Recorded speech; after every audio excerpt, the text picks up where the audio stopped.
1898, a developer by the name of William Love began digging a canal about 9 miles from the Niagara Falls with the hope of building a hydroelectric plant and using the power of the water for that purpose.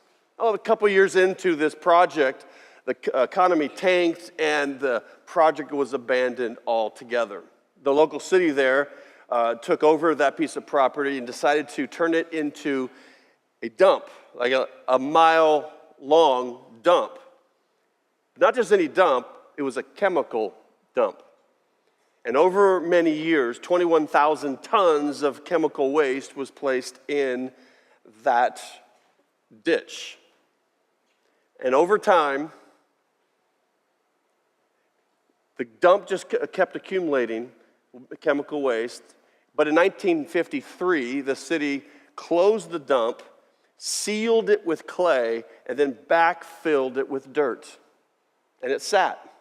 Then sometime later, the city council gave permission to the local public school district to build 2 brand new schools in that area on top of that land, and several developers established several neighborhoods of brand new homes. And over time, the water level slowly rose, and because of all the construction, the clay seal had broken in many different places, and the poison began to leak to the surface. And then they started finding at the schoolyard and in the backyards of homes little pools of oil, little puddles of poison, and many people began to get sick, and there was a huge spike in leukemia cases. And in 1978, the federal government came in and declared that whole area a disaster area. And they relocated the remaining residents, and they leveled every single building, school building, houses, homes, everything gone. They resealed it, fenced it off, and from that point until today, it's been declared unusable land. And it has a name, it has a nickname, the Love Canal. The problem was that below the surface, not too deep, but below the surface were toxins, deadly toxins that were leaking upwards, and then it became obvious. But many people had no idea when they bought that home, when they sent their kids to that school. They had no idea what was just below the surface. And in America, in the last 70 years, there have been layer upon layer of toxins underneath, and now we are starting to see the evidence of what's been happening for decades. Have you ever wondered, why is this happening now in our country? Why are we having all of these problems? It's because what was buried underneath is now rising to the surface. Our staff, we went to an all-day conference with Pastor Ray Johnston, and he shared this. He said in the 1950s, Americans lost innocence. They lost innocence as the World War II was over and the economy was surging, and all these homes, brand new homes were being built, and all these homes, television was introduced to the family home. And they began to see and experience things that they had not yet experienced as a family in their homes. And from that point on to today, our families have been fed sex, violence, disrespect. And it was in the 50s that Hollywood began to be the number one shaper of values in our culture. In the 1960s, Americans lost authority. There were riots and protests and assassination of a U.S. president and other leaders. And as a country, people stopped trusting in and respecting authority. In the 1970s, Americans lost love. What began in the late 60s just exploded in the 70s, this thing called the sexual revolution. And there was a song that the lyrics are what was really played out in our culture, is if you can't be with the one you love, you just love the one you're with. An American craving and starving for love settled for sex. We began to see the family and marriage begin to crumble and come apart at the seams. In the 1980s, Americans lost all sense of fashion. Like, what were they thinking? All right? What were they thinking? Okay, I was just kidding. That's true, but I'm kidding. In the 1980s, Americans lost values. Lost values. With an exploding economy, easy and access to credit and debt, rapid wealth took place, and as a culture, we became such consumers of greed. Instant gratification was our drug. There's a movie in the 80s that symbolized this decade. It was Wall Street. And there's a phrase in that movie, greed is good. In the 1990s, Americans lost faith. Absolute truth was tossed out, and relative truth took its place. No, there's no more absolute right or wrong. What's true for you may not be necessarily true for me. So then every truth was up for debate. The Oklahoma City bombings rattled our country, but the shooting at Columbine High School rocked us to our core. Fear rose, faith declined, and the question started to be asking, where's God? In the 2000s, Americans lost security. Started with Y2K, with millions freaked out and began to hoard, stockpiling food and water. That was just a scare. But on September 11th, 2001, those attacks rattled America, and we lost all sense of security. Now, in this decade, in the 2010s, Americans have lost hope. The Great Recession not only toppled major financial institutions, but it toppled our confidence in our job and our home, our family, and for the first time since our country was founded, our generation lost hope that our kids and grandkids would have a better future than ours. In 2017, and we'd seen it all this decade, an increase of suicides. In 2017, the suicide rate in America was the highest it had been in 50 years. 47,000 people took their life. Half of them, there were no mental illness signs at all. People had just given up. They had lost hope. Ray goes on in this book that he written, I love the title, Jesus Called and He Wants His Church Back.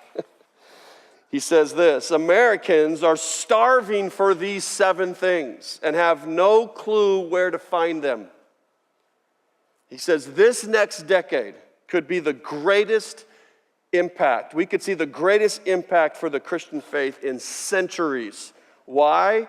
Because most people, especially parents, are reeling from the loss of these 7 things, and most people have a sneaky suspicion that they won't be restored by the government, culture, or a new technological advancement. What a decade to point people to Jesus. Why?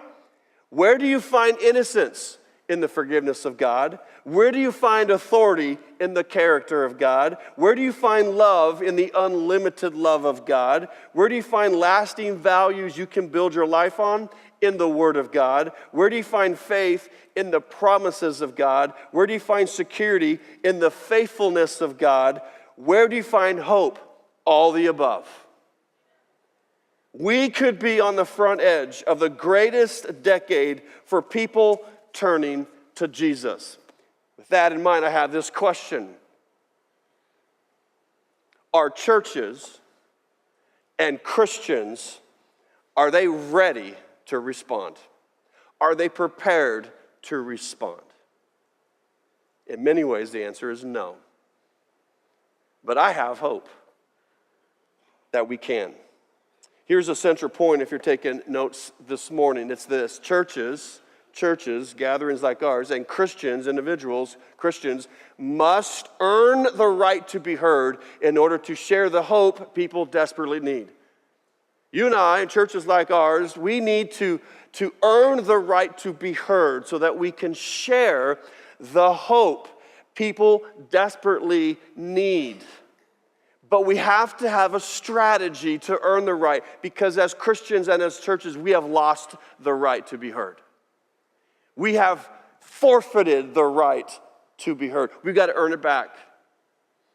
We've got to earn it back, but we must have a strategy to do so. Turn to Acts chapter 17, if you would. We're in this unstoppable series. What Jesus started will not stop. And Jesus started an unstoppable church, an unstoppable gospel, an unstoppable mission. And we have a chance to keep that going in our time here, but we must have a strategy. Then the key here is in Acts chapter 17, we're going to see Paul's strategy to earn the right to be heard, so that we can share the hope that people desperately need. He has a strategy that we should model and follow even today. Now, as you turn there are two audiences that Paul is speaking to. Two audiences. The Epicureans and the Stoics. Now, we don't use their names anymore, but what they believed and held fast to are still the same audiences that we face today, that you face in your workplace, at your school, in your neighborhood, with your families. The same audience. Here's the backstory of these two groups. The Epicureans believed that life was all about pleasure and happiness. I just want to have fun. I just want to be happy. I will make decisions that will be fun and it just make me happy. And they also believed that can we just get along and can we just love everybody? Like love all mankind. Let's just get along.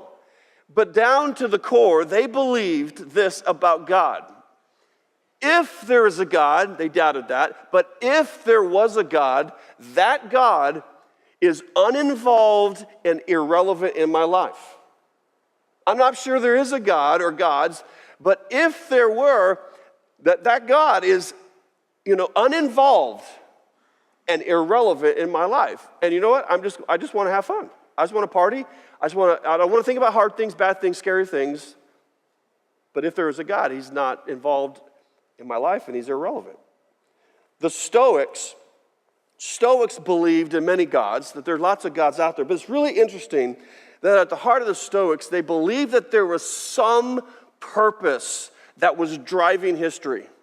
There was some purpose to it. And they said that man's chief responsibility was to find that purpose and then align their life to that purpose, regardless of triumph or tragedy. Find the purpose in life and then line your life up to it. That's to the core of what they believe. So that's the audience that Paul is addressing. Chapter 17, beginning in verse 16. I'll read it and then unpack it. Verse 16, while Paul was waiting for them in Athens, he was greatly distressed. Translation, he was greatly bothered. He was very frustrated by what he saw. What did he see? That the city was full of idols. So he reasoned in the synagogue and with the Jews and God-fearing Greeks, as well as in the marketplace day to day with those who happened to be there. He engaged in conversation. Now, a group of Epicureans and Stoic philosophers began to debate with him. Some of them asked this question: what is this babbler trying to say?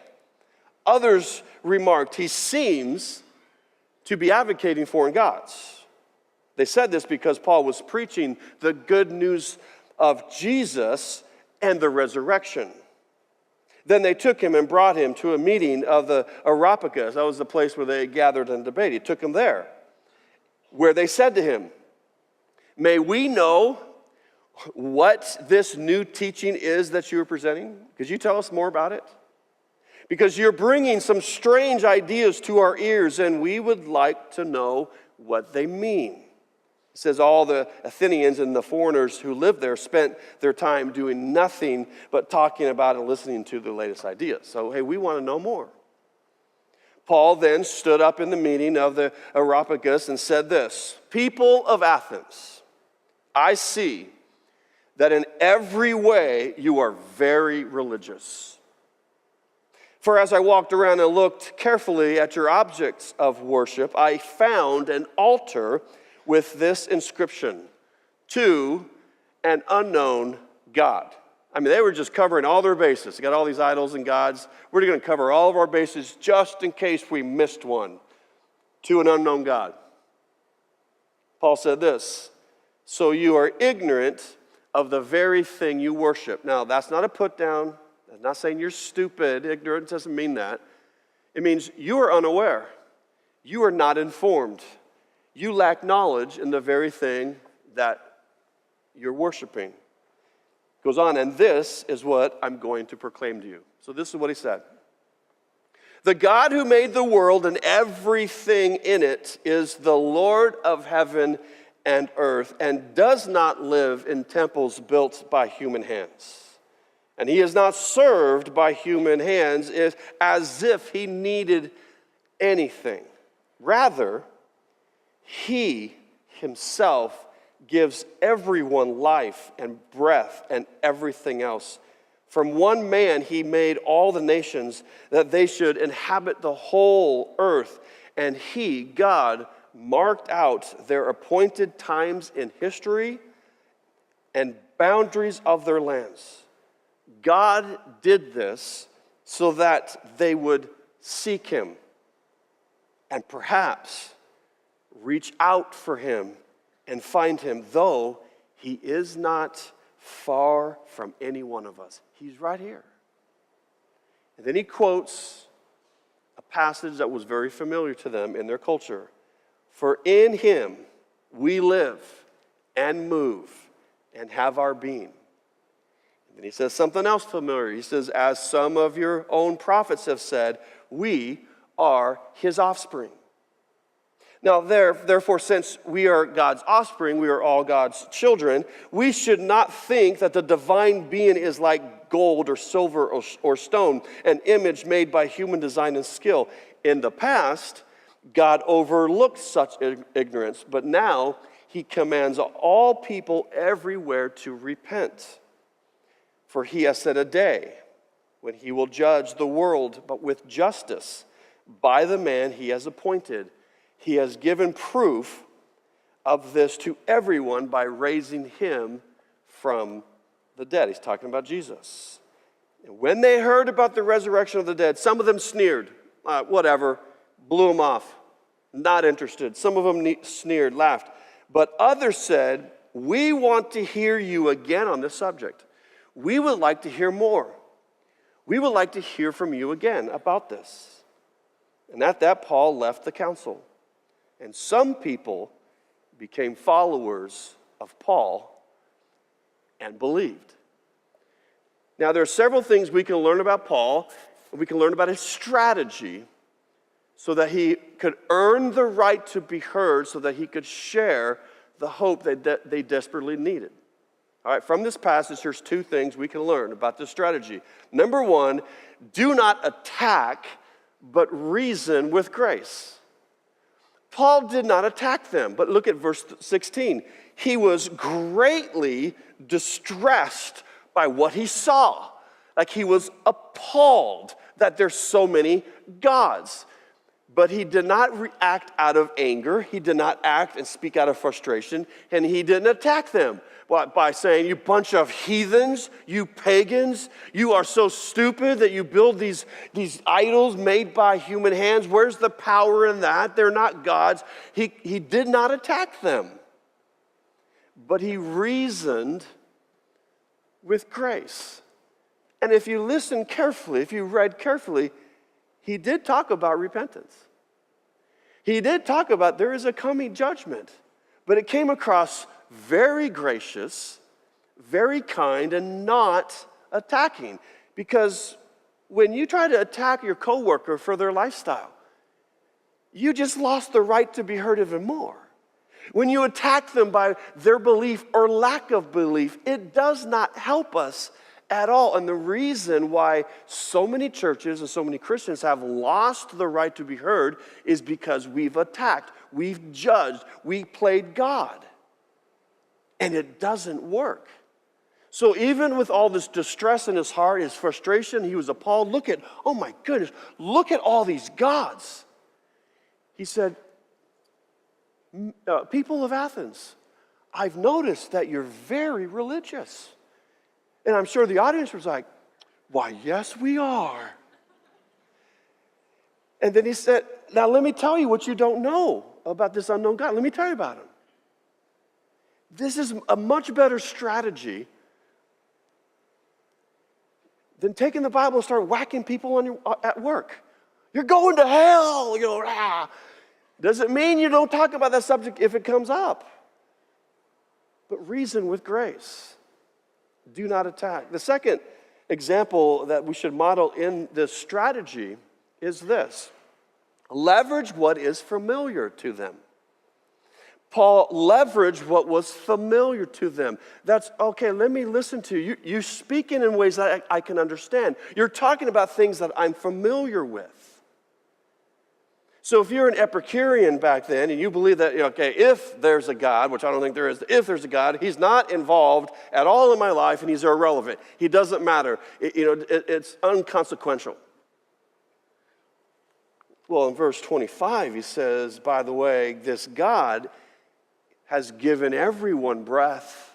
I mean, he gave breath. He gave life. He gives everything else.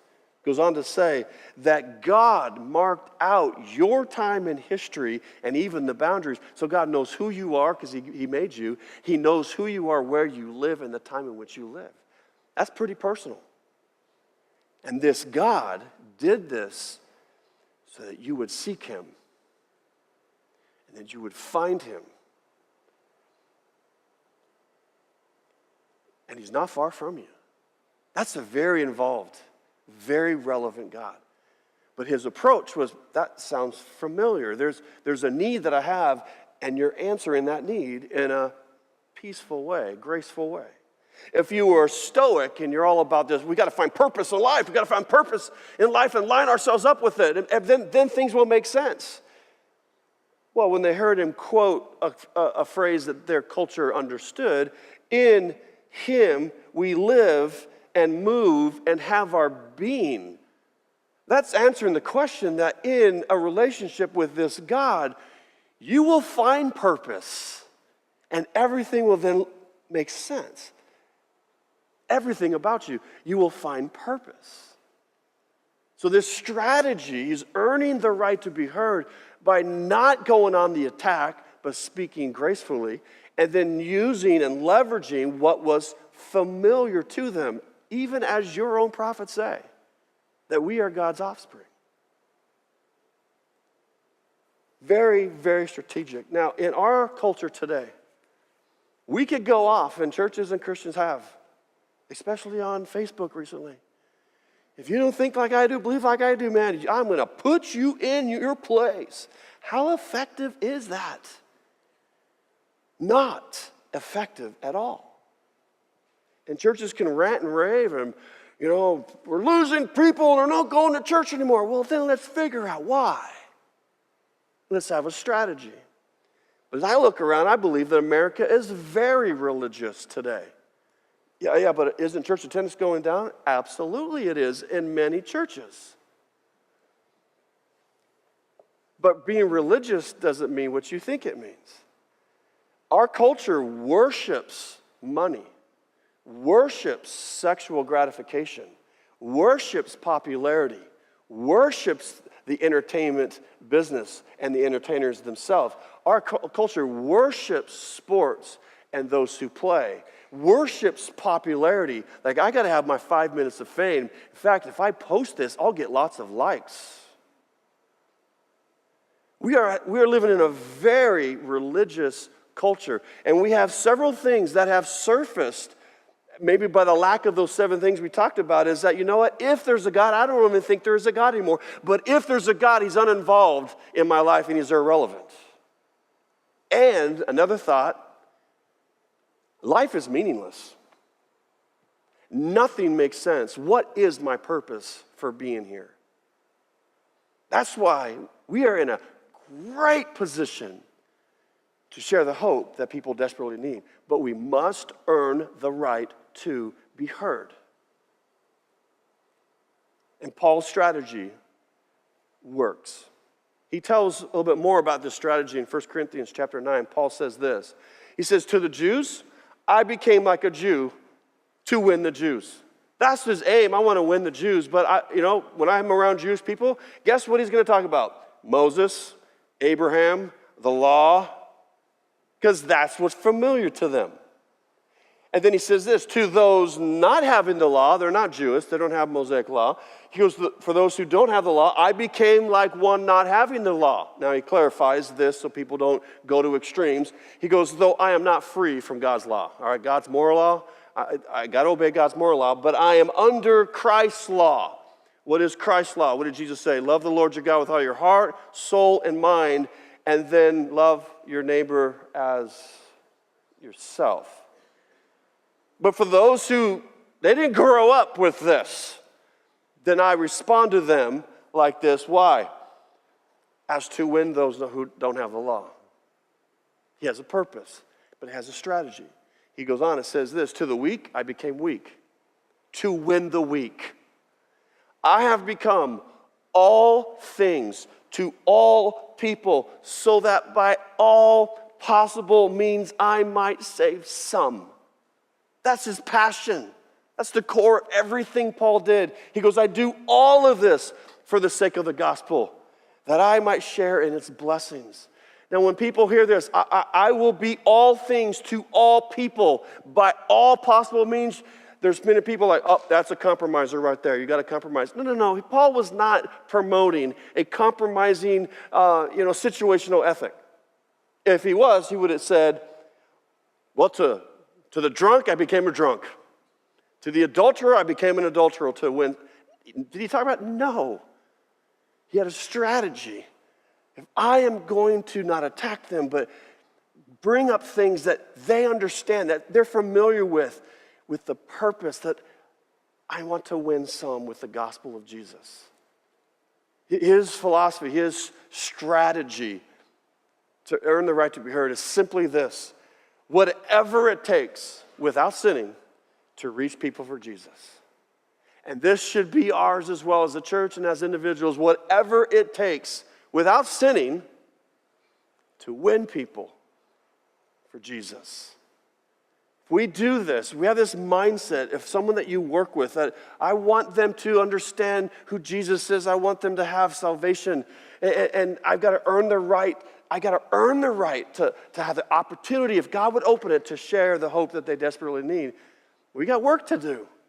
We have to have a strategy with this in mind, whatever it takes. So for me, I'll be around people that I will put up with language. I will put up with lifestyle. I'm not condoning it. I'm not going, you need to clean up your mouth. You need to change your... I'm not doing that at all. That's not my place. That's way above my pay grade. But I can love them. And then when the opportunity comes, I get to brag on Jesus. And usually what Jesus has to offer is exactly what they need. Exactly what they need. So let me explain to you that I'm going to share some strategies that our church has taken with no apologies the last number of years, which is fitting because last March when I was praying, I got away for 3 days and asked many people to pray as we put together a sermon teaching plan for the whole year. And I came to, the Christmas season, and God was like, I want you to kind of look at places in the book of Acts. And I was like, God, I'm sorry. That's not a very good Christmas series strategy. And I tried to wrestle with God. Why do I do that? I lose every time. And God was like, I want you to talk about what I started won't be stopped. Then when I came to this passage, then the light came on. Oh, God wants me to explain, because we have a lot of new people. It's good for us to been around a while, be remembered. We actually have a strategy of what we do, why we do what we do at this season.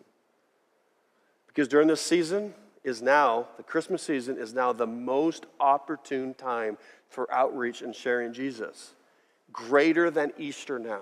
Why? Because our culture, maybe because of all the things we have lost over the decades, our culture is craving a Christmas experience.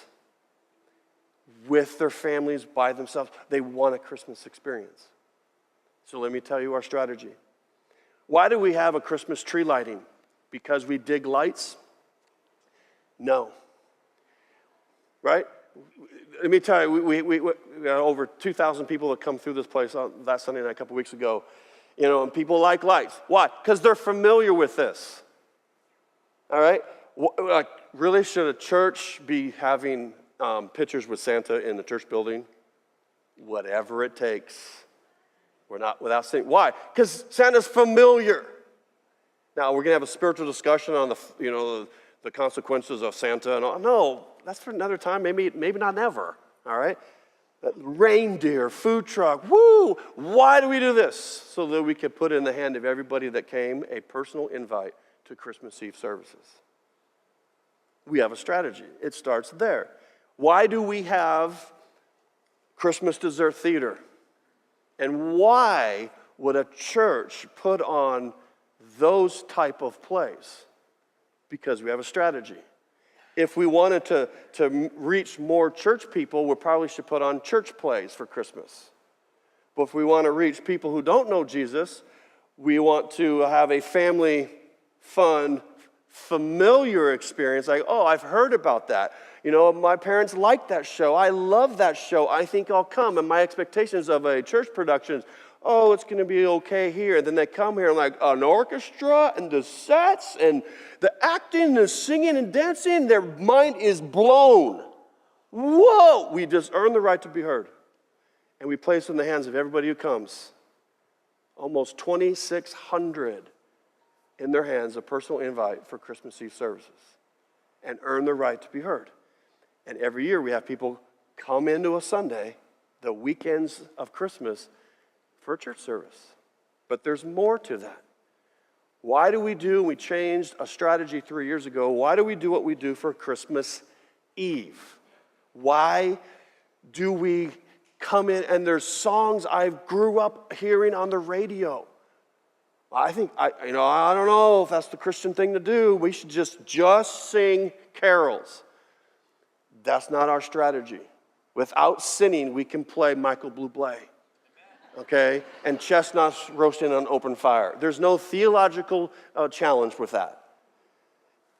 We will have snow. Why? Because kids love it, including adult kids. All right? Let it snow, let it snow, let it snow. Oh my goodness, why? We're trying to earn the right to be heard. We're starting with the familiar so we can lead them to the spiritual.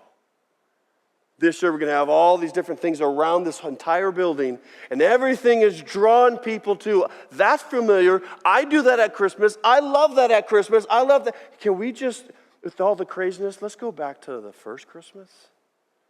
Luke chapter 2. Why do we do that? Because we want to introduce people to Jesus.